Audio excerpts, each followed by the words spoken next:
January 1944. Before dawn. Berlin is still wrapped in winter darkness when the first reports arrive. Radar stations along the North Sea coast have already traced the shapes forming far beyond German airspace. The altitude is familiar, the direction is precise. What is different is the density. The returns overlap. Signals stack where single formations once appeared. Inside command buildings, maps are unrolled without urgency, then studied again with longer silence.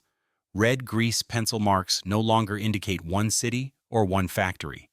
They sketch entire corridors across the Reich: Hamburg, Brunswick, Frankfurt, deep targets, daylight targets. In the Reich Chancellery, Adolf Hitler receives the briefing in fragments, numbers first, then confirmations. Not hundreds. Near 1,000 aircraft. American. Flying in disciplined blocks that stretch across the sky for hours, not minutes. The sound will not be sudden. It will arrive like weather. For years, German air defense doctrine assumed scale had limits, that bomber streams would thin, scatter, break apart under pressure. Yet what radar officers are describing now is cohesion multiplied, a force that does not probe. It advances. Hitler listens. He says little at first. The meaning is not in the targets struck, but in the fact that such numbers can appear at all and return again tomorrow. That realization is rooted in years of assumptions, planning, and miscalculation that began long before this morning.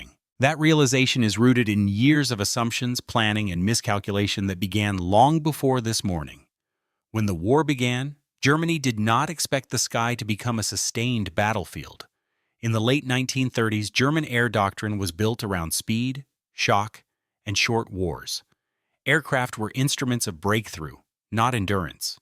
Bombers were meant to soften targets just long enough for armies to move. Fighters were designed to clear airspace briefly, not to defend it every day. This thinking shaped how Germany prepared for air war. The Luftwaffe entered World War II without a true strategic bomber force. Its strength lay in medium bombers. Heinkel He-111s, Dornier Do-17s, Junkers Ju-88s, effective for operations over Poland, France, and the Low Countries. These campaigns reinforced a belief that air power worked best when concentrated, decisive, and temporary. Defensive planning followed the same logic. Germany invested heavily in anti-aircraft artillery and fighter interception, but always with an assumption of scale limits. Bombing raids were expected to be disruptive, frightening, but ultimately containable. The idea that an enemy could send hundreds of heavy bombers deep into Germany day after day was treated as theoretically possible but practically unlikely. Hitler shared this belief. He had watched Britain endure bombing in 1940 and interpreted its survival as proof that morale could bend without breaking. Cities could be damaged and repaired, factories could be dispersed, civilian fear could be managed. The Reich, with its continental depth and disciplined population, would endure even better. Early Allied bombing appeared to confirm this confidence. Before 1942, raids over Germany were limited in size and effect. British Bomber Command operated mainly at night, sacrificing accuracy for survival. American forces were not yet present in meaningful strength. Losses were high, results inconsistent. German air defenses, flak belts around major cities, interceptor squadrons guided by radar claimed visible successes. Reports reaching Hitler in these years emphasized resilience. Production fell, then recovered. Damaged plants resumed work within weeks. Albert Speer's Armaments Ministry refined repair routines, learned to shift output, learned to mask disruption with statistics. On paper, bombing hurt, but it did not decide. This reinforced a deeper assumption inside the Nazi leadership, that industrial warfare favored the defender once initial shock passed. Germany, they believed, could absorb punishment faster than enemies could sustain effort. Attrition was expected to favor those closer to home. What German planning did not fully grasp was how radically American thinking differed. Across the Atlantic, air power was not framed as support or terror alone, but as a system. Bombers were not meant to break morale in a single blow. They were meant to return, to repeat, to accumulate pressure until repair itself became the enemy. By late 1942, small signs of this shift began to appear. American bomber groups arrived in Britain not as auxiliaries, but as an independent force. Their aircraft were larger, slower, and heavily armed. Their doctrine rejected night bombing in favor of daylight precision. German commanders initially welcomed this choice. Daylight meant visibility. Visibility meant interception. Yet beneath this confidence, the numbers were quietly changing. New airfields were carved into the English countryside. Runways multiplied. Maintenance depots expanded. Aircraft that were lost one week were replaced the next. Loss reports that once signaled deterrence began to look inconclusive. Still, the raids remained manageable. Dozens of bombers, then 100. Painful but not decisive. German defenses adapted. Fighter tactics improved. Flak density increased. Loss ratios seemed acceptable. It was easy at this stage to believe that air war had a ceiling, that the scale itself would protect Germany, not threaten it. That belief would not survive the transformation taking place on the other side of the Channel. By the time American bombers began appearing regularly over Germany, the system that produced them was already operating at full momentum. The United States had entered the war late but not uncertain. Its air strategy was written before Pearl Harbor, refined in peacetime studies that treated industry, logistics, and morale as interconnected targets. Bombing was not an episode. It was a process. The 8th Air Force arrived in Britain in early 1942 as an idea more than a weapon. Its first missions were small, tentative, and costly. Crews lacked experience. Formations were loose. Escort fighters could not yet travel far enough to protect bombers deep into enemy territory. Losses were heavy enough to validate German confidence. American daylight bombing appeared brave, but inefficient. What changed was not doctrine, but scale and refinement. Aircraft production surged at a pace German intelligence struggled to track. Factories in California, Washington, and the Midwest turned out B-17 Flying Fortresses and B-24 Liberators in numbers that exceeded early estimates by wide margins. Training pipelines expanded. Replacement crews arrived faster than units could absorb them. Britain became the forward base for this effort. Airfields multiplied across East Anglia. Hardstands filled with aircraft parked wingtip to wingtip. Supply chains stabilized. Bombers no longer waited weeks for spare parts. They were serviced overnight. Equally important was the evolution of escort fighters. Early American raids relied on limited-range P-47 Thunderbolts, which could only protect bombers partway to their targets. Beyond that point, German fighters attacked with increasing success. Losses in late 1943 were severe enough to raise doubts even within American command. The response was technical and relentless. Drop tanks extended fighter range. New aircraft designs entered service. By early 1944, the P-51 Mustang, with its long range and high-altitude performance, began escorting bombers to targets once considered unreachable. German fighters could no longer wait for bombers to arrive alone. Radar, navigation, and formation discipline matured alongside hardware. Bomber streams flew tighter, higher, and more predictably, not because they were careless, but because predictability supported mutual defense. Overlapping fields of fire turned formations into moving fortresses. Losses did not disappear, but they stabilized. From the German perspective, the most unsettling change was repetition. Raids no longer felt episodic. A city struck on Monday might be struck again on Wednesday. Factories damaged in one raid were photographed, assessed, and returned 2 days later. The air war developed rhythm. Hitler received increasingly detailed briefings. Maps grew crowded. Reports from the Luftwaffe described rising interception costs. Fighter units reported aircraft worn down faster than replacements arrived.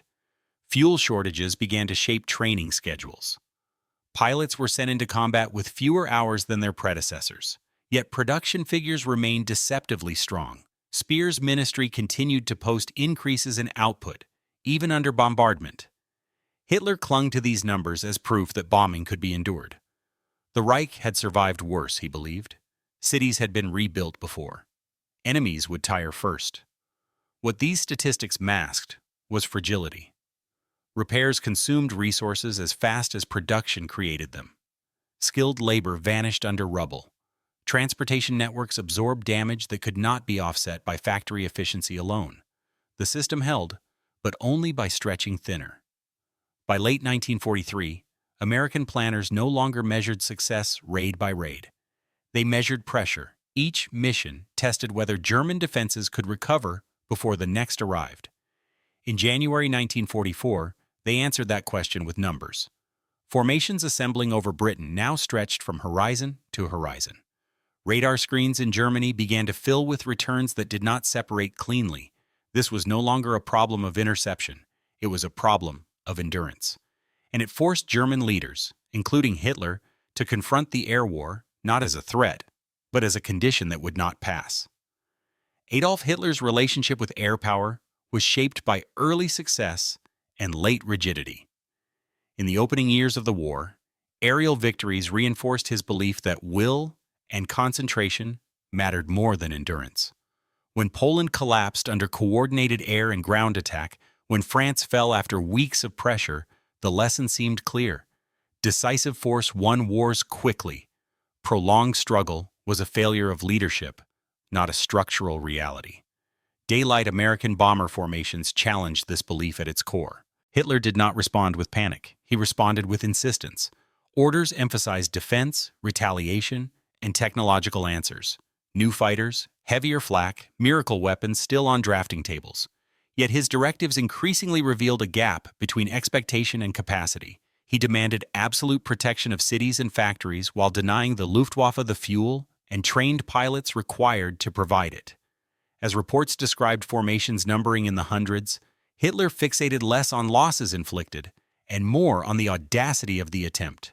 That such numbers could be assembled at all contradicted his assumptions about enemy limits. His response was not strategic adjustment, but command tightening, decision centralized, initiative narrowed. The air war became something to be mastered by will. German air defense was formidable, but finite. Flak guns required crews, ammunition, and time. Fighter interception depended on radar tracking, scramble speed, and pilot endurance. Each system worked efficiently against limited numbers. None scaled smoothly. As bomber formations grew, flak belts saturated. Guns fired continuously, barrels overheated, accuracy declined. Fighters attacking tight formations faced interlocking fire that punished aggression. Losses mounted not because tactics failed, but because physics intervened. A fighter could only make so many passes. A gun could only fire so many shells. American numbers absorbed damage that would have crippled smaller forces. This imbalance unnerved German commanders. Defense had been designed to punish intrusions, not to stop a flood. Field reports reaching Berlin grew increasingly blunt. Squadron leaders described exhaustion more than fear. Aircraft were available, but pilots were not.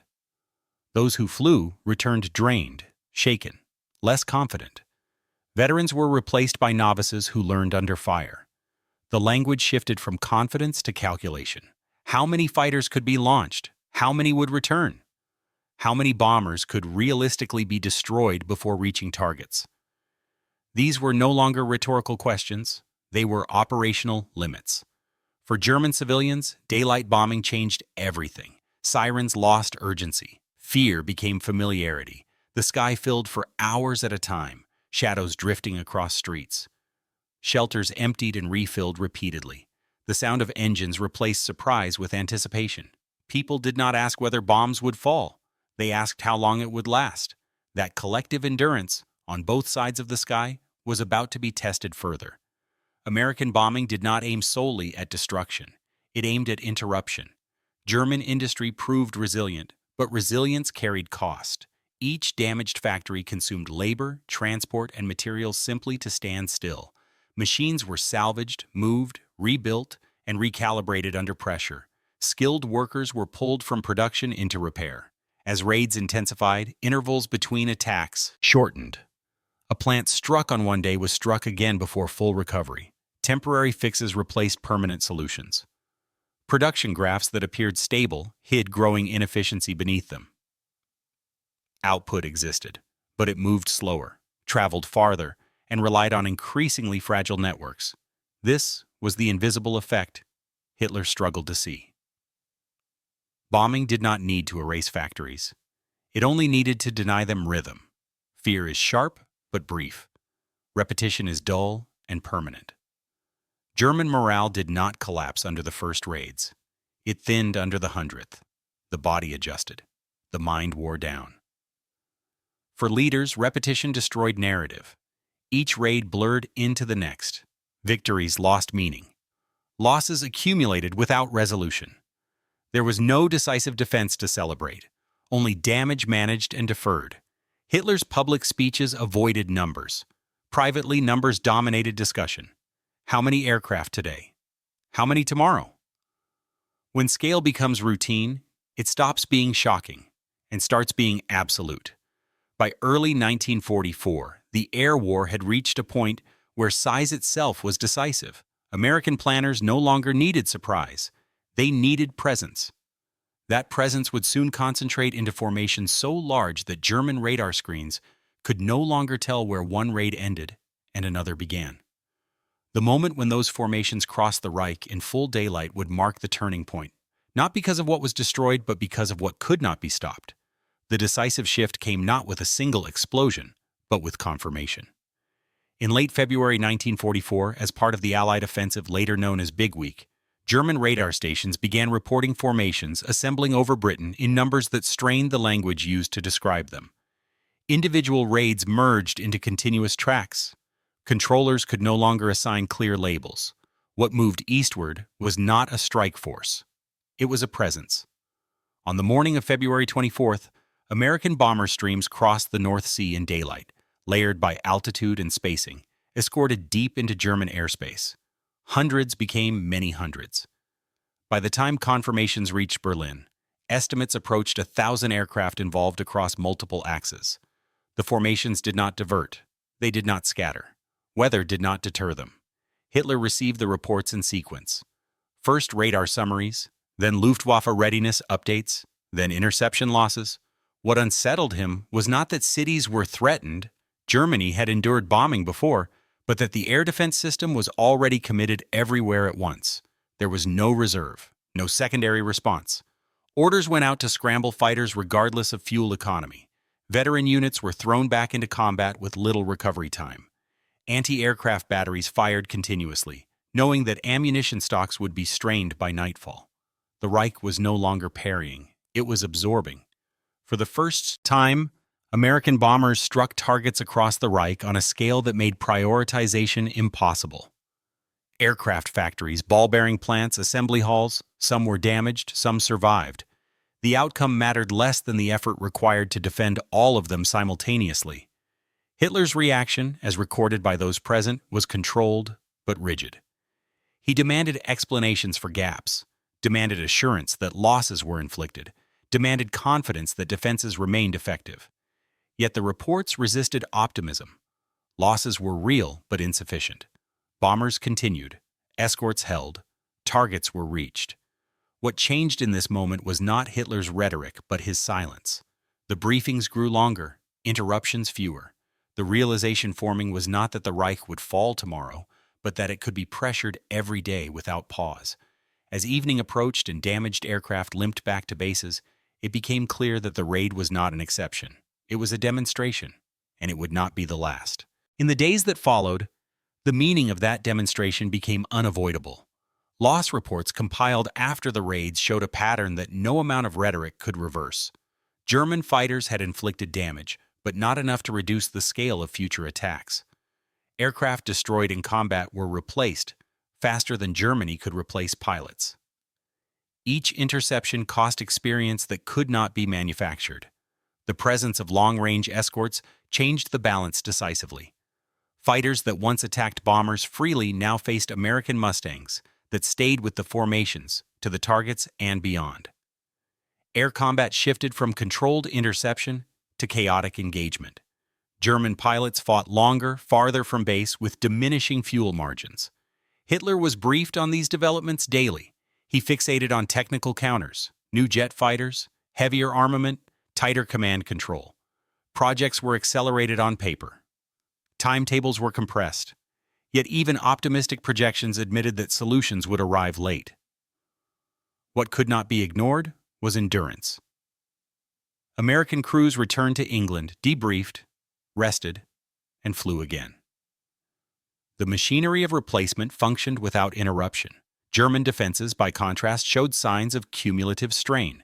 Aircraft sat grounded for lack of parts. Training hours were cut. Units rotated less. Civilian reports added another dimension. Cities struck in daylight could not disguise damage. Smoke rose while factories still burned. Rail lines twisted under observation. Reconstruction began while the sound of engines still lingered. Hitler's internal response shifted from denial to insistence. He rejected suggestions to prioritize certain regions over others. Everything had to be defended. Every city mattered. This absolute posture meant to preserve morale, instead diluted effectiveness. Forces were spread thin, everywhere and nowhere sufficient. By March 1944, the pattern was fixed. American bombers did not seek decisive victory in one blow. They sought to remain, to return, to prove that air superiority was not an event, but a condition. For Hitler, the arrival of 1,000-bomber formations marked the end of uncertainty about intent. The air war was no longer harassment or terror. It was preparation for invasion, for collapse, for a future Germany could not shape. The sky itself had become hostile territory. That understanding would shape everything that followed on the ground. The consequences of the mass daylight raids were not immediate collapse, but permanent imbalance. In the weeks after the first 1,000-bomber formations crossed the Reich, German air defense entered a phase of managed decline. Losses that might once have been absorbed now accumulated faster than they could be corrected. Aircraft production continued, but pilot training did not keep pace. Fuel shortages quietly restricted flight hours. Squadrons flew with fewer experienced leaders, fewer practiced formations. Luftwaffe commanders reported that interception had become a question of sacrifice. To reach the bombers at all required long climbs and extended engagements. Fighters returned damaged or not at all. Even successful attacks rarely disrupted formations enough to prevent bombing. Defense had become symbolic, visible, costly, and insufficient. Industrial consequences followed a similar pattern. Albert Speer's ministry still recorded impressive output figures, but these masked mounting inefficiencies. Transportation bottlenecks multiplied. Rail yards struck repeatedly became unreliable. Power disruptions cascaded into unrelated sectors. Factories that survived structurally lost rhythm. Production survived on improvisation. Hitler's directives grew increasingly rigid. He ordered absolute protection of aircraft plants, fuel facilities, and major cities simultaneously. Resources were divided rather than concentrated. The refusal to accept prioritization ensured that no sector received enough defense to become secure. Civilian Germany felt the shift as well. Daylight raids erased the illusion that bombing could be hidden or compartmentalized. Damage was seen, smelled, and heard. Morale did not shatter, but it hardened into resignation. Survival replaced confidence.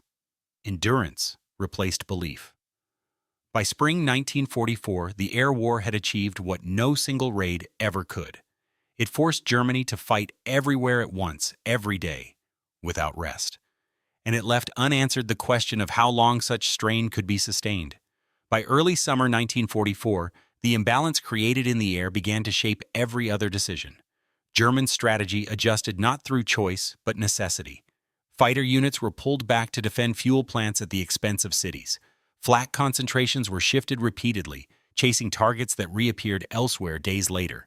Rail repairs lagged behind destruction. What could not be replaced was time. Hitler's isolation on the air war deepened. Briefings grew narrower. Disagreement thinned. He accepted figures that confirmed resolve and dismissed those that implied inevitability. The promise of new weapons, jets, rockets, heavier fighters, offered conceptual relief but little operational change. Even when such systems appeared, they arrived into a sky already dominated. The most decisive consequence was strategic. American air superiority removed German freedom of movement. Training flights were curtailed. Daytime transport risked attack. Concentrations of forces became liabilities. When Allied armies later landed in Normandy, they did so under an umbrella shaped months earlier by bombers that had proven the Reich could not seal its skies. For civilians and soldiers alike, The meaning of those 1,000-bomber days crystallized slowly. The war did not end in February 1944. It continued brutally, but something essential had shifted. The future now belonged to an enemy who could appear at will in numbers that did not diminish. The air. War had ceased to be a contest. It had become a condition of existence. That condition would frame how history remembered the moment when scale itself spoke louder than orders. The appearance of 1,000 American bombers over the Reich did not end the war. It ended an illusion. For Adolf Hitler and the leadership around him, the moment was not defined by what was said aloud, but by what could no longer be denied. That an enemy could assemble such force, sustain it, protect it, and repeat it, meant that ideology, discipline, and defiance were no longer decisive on their own. Industrial capacity had become destiny. This was the quiet revolution of modern warfare. Victory no longer belonged to those who struck hardest in a single moment, but to those who could remain present, patient, and overwhelming over time. Numbers were not statistics. They were endurance made visible. The American bomber formations did not need to destroy Germany in one blow. They only needed to demonstrate that they would return tomorrow, and the day after that, until resistance lost its meaning. Against that logic, speeches and commands carried less weight than fuel, factories, and trained crews. History remembers battles for their drama. It remembers leaders for their words. But sometimes, history turns on a realization that requires neither. When the sky filled with aircraft beyond counting, the Reich confronted a truth that no defense plan could reverse. From that day forward, the outcome was not immediate, but it was set, because once scale becomes routine, power no longer asks permission to exist.